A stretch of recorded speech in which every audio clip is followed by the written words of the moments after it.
Plantae जगत तथा इस जगत के उपवर्गों थैलोफाइटा, ब्रायोफाइटा और टेरिडोफाइटा के बारे में। चलिए पहले प्लांटी जगत, जिसे वनस्पति जगत भी कहते हैं, के बारे में चर्चा करें। इस जगत में सभी स्वपोषी जीव यानी ऑटोट्रोफ्स आते हैं, जो क्लोरोफिल की सहायता से प्रकाश संश्लेषण यानी फोटोसिंथेसिस करते हैं और अपना भोजन स्वयं बनाते हैं। सभी पादप प्लांटी जगत के सदस्य हैं। वे सभी बहुकोशिक जीव यानी मल्टीसेल्यूलर ऑर्गेनिजम्स हैं, जो यूकेरियोटिक कोशिकाओं से बने हुए हैं, अर्थात कोशिकाओं में सुसंगठित केंद्रक यानी वेल डिफाइंड न्यूक्लियस और झिल्लीबद्ध कोशिकांग यानी मेम्ब्रेन बाउंड ऑर्गेनेल्स है। इनमें कोशिका भित्ति यानी सेल वॉल उपस्थित होती है, जो मुख्यतः सेल्यूलोज से बनी होती है। इनके शरीर में विभिन्न कार्य ऊतकों यानी टिश्यूज के द्वारा पूर्ण किए जाते हैं। क्लोरोफिल उपस्थित होने के कारण इस वर्ग के अधिकांश जीव स्वपोषी होते हैं, लेकिन इनमें से कुछ जीव अंतः विषमपोषी यानी हेटेरोट्रोफ्स भी होते हैं। इनमें से कुछ जीव लैंगिक जनन से यानी सेक्सुअल रिप्रोडक्शन से, तो कुछ अलैंगिक जनन से यानी एसेक्सुअल रिप्रोडक्शन से संतति उत्पन्न करते हैं। चलिए अब प्लांटी जगत का वर्गीकरण समझें। वर्गीकरण का पहला स्तर हम इस आधार पर बनाते हैं कि पादप के शरीर के प्रमुख भाग पूर्ण रूप से विकसित यानी डेवलप्ड या विभेदित यानी डिफरेंशिएटेड है या नहीं। वे पादप जिनका शरीर बिना विभेदन के है, थैलोफाइटा, इस उपवर्ग में रखे जाते हैं। अगले स्तर का निर्माण पादपों के शरीर में जल और अन्य पदार्थों के परिवहन के लिए विशिष्ट ऊतक है या नहीं, इस आधार पर किया जाता है। वे पादप जिनके शरीर में संवहन यानी सर्कुलेशन के लिए विशिष्ट ऊतक नहीं है, इन्हें ब्रायोफाइटा इस उपवर्ग में रखा जाता है। इन पादपों को जिनमें संवहन ऊतक उपस्थित है को बीज यानी सीड धारण करने की क्षमता के आधार पर वर्गीकृत किया जाता है। बीज रहित पादपों यानी सीडलेस प्लांट को टेरिडोफाइटा इस उप समूह में रखा जाता है। फिर हम बीज उत्पन्न करने वाले पादपों का वर्गीकरण बीज फल के अंदर है या बाहर है, इस आधार पर करते हैं। वे पादप जिनका बीज फलों के बाहर विकसित होता है यानी खुली अवस्था में होता है, नग्न बीजी, अनावृत बीजी या जिम्नोस्पर्म कहलाते हैं, तथा वे पादप जिनका बीज फलों के अंदर विकसित होता है यानी बंद स्थिति में होता है, आवृत बीजी यानी एंजियोस्पर्म कहलाते हैं। एंजियोस्पर्म का वर्गीकरण बीजपत्र यानी कोटिलीडॉन्स की संख्या के आधार पर एक बीजपत्री यानी मोनोकॉट्स और द्विबीजपत्री यानी डाइकॉट्स में किया जा सकता है।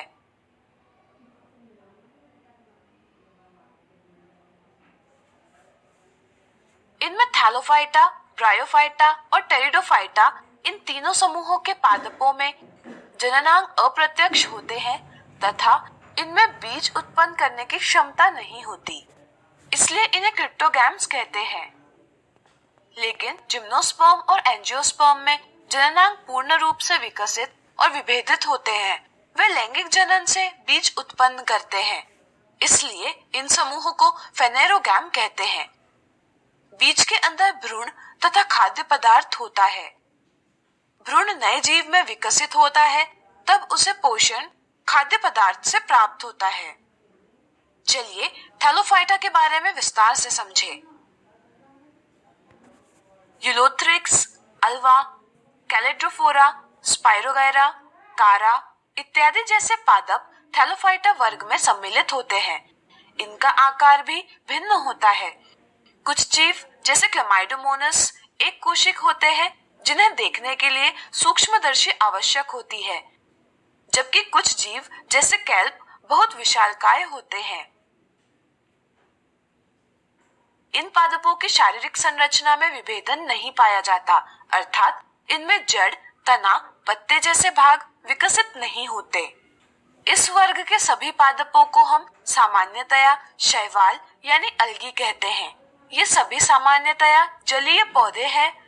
क्लोरोफिल उपस्थित होने के कारण वे प्रकाश संश्लेषण यानी फोटोसिंथेसिस कर सकते हैं, जिससे वे अपना भोजन स्वयं बनाते हैं, अर्थात वे स्वपोषी हैं। कुछ शैवाल बहुत छोटे होते हैं और वे जल की सतह पर परत बनाते हैं। इन्हें पादप प्लवक यानी फाइटोप्लैंक्टन कहा जाता है। जल के अलावा थैलोफाइट नमीयुक्त पत्थरों, मिट्टी तथा लकड़ी में भी पाए जाते हैं। इनमें से कुछ पादप जैसे नील हरित शैवाल कवकों की कुछ प्रजातियों के साथ स्थायी अंतर संबंध बनाती है, जो दोनों को विभिन्न लाभ देती है। इस संबंध को हम सहजीविता यानी सिम्बायोसिस कहते हैं। इनमें जनन की विभिन्न विधियां देखने मिलती है। स्पाइरोगायरा में अलैंगिक जनन विखंडन यानी फ्रैगमेंटेशन विधि से होता है। क्लेमाइडोमोनास में अलैंगिक जनन विभिन्न बीजाणु की उत्पत्ति से होता है, जिन्हें जूस्पोर कहते हैं। स्पाइरोगायरा, कारा इत्यादि में लैंगिक जनन युग्मकों के निषेचन से होता है। अब चलिए ब्रायोफाइटा की चर्चा करें। इस वर्ग में लिवरवर्ट जैसे मार्क्सिया और मॉस जैसे फ्यूनेरिया इत्यादि पादप सम्मिलित होते हैं। ये प्रायः पहाड़ियों में नम तथा छायादार क्षेत्रों में पाए जाते हैं। ब्रायोफाइट को प्लांटी जगत के उभयचर या जलस्थरचर यानी एम्फीबियंस भी कहते हैं, क्योंकि इस वर्ग के पादप स्थल पर रहते हैं लेकिन लैंगिक जनन के लिए जल पर निर्भर करते हैं। इनके शरीर में एक भाग से दूसरे भाग तक जल और अन्य पदार्थों के संवहन के लिए ऊतक नहीं होते। वे सतह पर पानी और पोषक तत्वों को अवशोषित करते हैं और कोशिका से कोशिका तक सामग्री पहुंचाते हैं। इनका शरीर थैलस की तरह होता है और सीधा होता है। वह एक कोशिक और बहुकोशिक मूलाभ से सबस्ट्रेटम से जुड़ा होता है। इनमें मूल, तना और पत्तियां जैसे विकसित संरचनाएं नहीं होती, लेकिन इनके जैसी संरचनाएं अवश्य होती है। इसलिए इनका शरीर थैलोफाइट की तुलना में अधिक विभेदित होता है। इनमें लैंगिक अंग बहुकोशिक होते हैं। नर लैंगिक अंग पुंधानी यानी एंथेरिडियम और मादा लैंगिक अंग स्त्रीधानी यानी आर्केगोनियम कहलाता है। पुंधानी द्वारा नर युग्मक पुमंग उत्पन्न होता है, जिसे पानी में छोड़ दिया जाता है। यहाँ इसका निषेचन स्त्री युग्मक अंड से होकर युग्मनज उत्पन्न होता है। इसका रूपांतर सैफरोफाइट में होता है। इसकी कुछ कोशिकाओं का रूपांतरण बीजाणु में होता है। यह विकसित होकर नया जीव उत्पन्न होता है। अब चलिए टेरिडोफाइटा को समझें। मार्सिलिया, फर्न इत्यादि प्रकार के पादप टेरिडोफाइटा में सम्मिलित होते हैं। वनस्पति जगत के इस वर्ग में वे सभी पादप सम्मिलित होते हैं जिनका शरीर पूर्ण रूप से जड़, तना तथा पत्तों में विकसित होता है, अर्थात पूर्ण रूप से विभेदित होता है, तथा इनमें शरीर के एक भाग से दूसरे भाग तक जल तथा आवश्यक तत्वों के संवहन के लिए विशिष्ट ऊतक पाए जाते हैं, जिन्हें संवहन ऊतक कहा जाता है। जाइलम ऊतक जल का परिवहन करता है, जबकि फ्लोएम ऊतक भोजन एवं अन्य पदार्थों का परिवहन पादप के एक भाग से अन्य भाग में करता है। इनमें पुष्प नहीं होते और बीज उत्पन्न नहीं होते।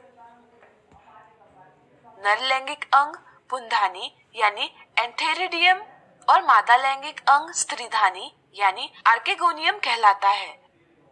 पुंधानी से पुमाणु निकलकर पानी के माध्यम से स्त्रीधानी के मुंह तक पहुंचते हैं। स्त्रीधानी में स्थित अंडे का नर युग्मक से निषेचन होकर युग्मनज बनता है। यह विकसित होकर नया जीव उत्पन्न होता है।